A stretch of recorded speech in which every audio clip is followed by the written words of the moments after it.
Cuando el gobierno incumple, el hambre no espera. Soy Paola Gárate y esta es mi videocolumnas de las calles de Culiacán. Espero leer tu opinión en este link y que me honres compartiéndola. Hay frases que, dichas desde el poder, deberían encender alarmas. Una de ellas es cuando intentan convencernos de que la quiebra del campo es normal.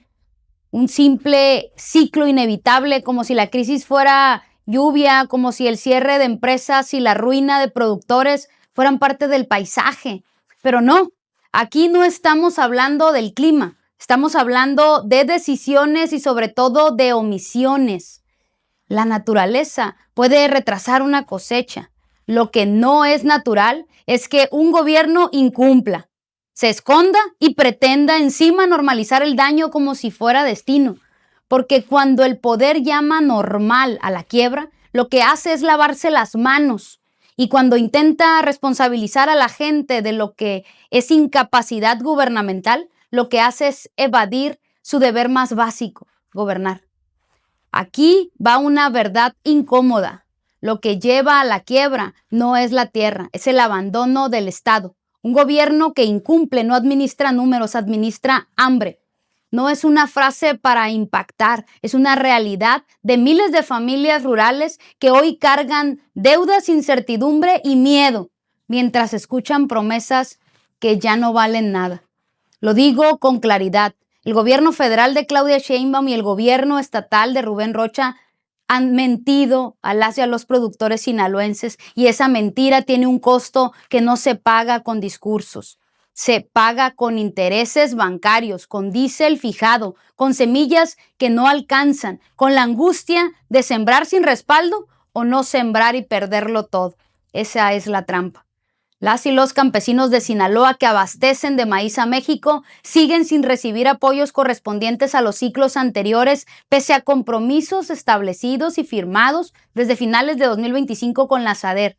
Esto no es rumor, es un reclamo documentado por quienes están en el terreno.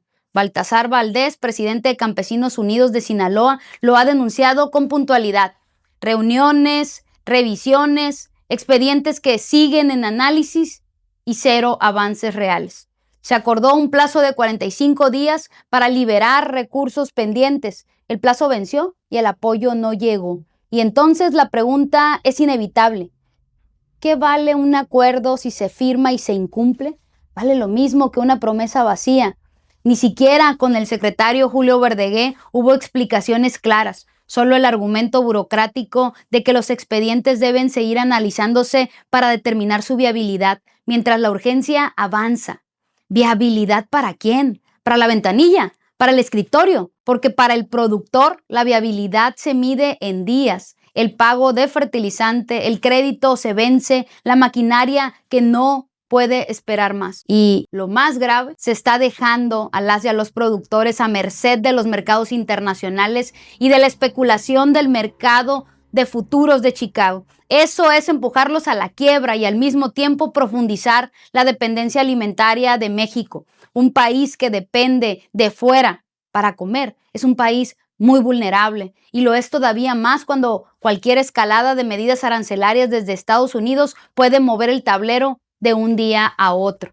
El propio dirigente de Campesinos lo dijo sin rodeos: México ya importa más del 50% de los granos básicos que consume. Entonces, ¿con qué cara se grita autosuficiencia mientras se empuja al productor a la ruina? No se puede hablar de soberanía alimentaria con el campo arrodillado, y no es solo el maíz. En Sinaloa también hay desesperación entre productores de trigo por el bajísimo porcentaje de pago del ciclo anterior. Se acumulan rechazos de trámites pese al compromiso de saldar en su totalidad al 31 de enero.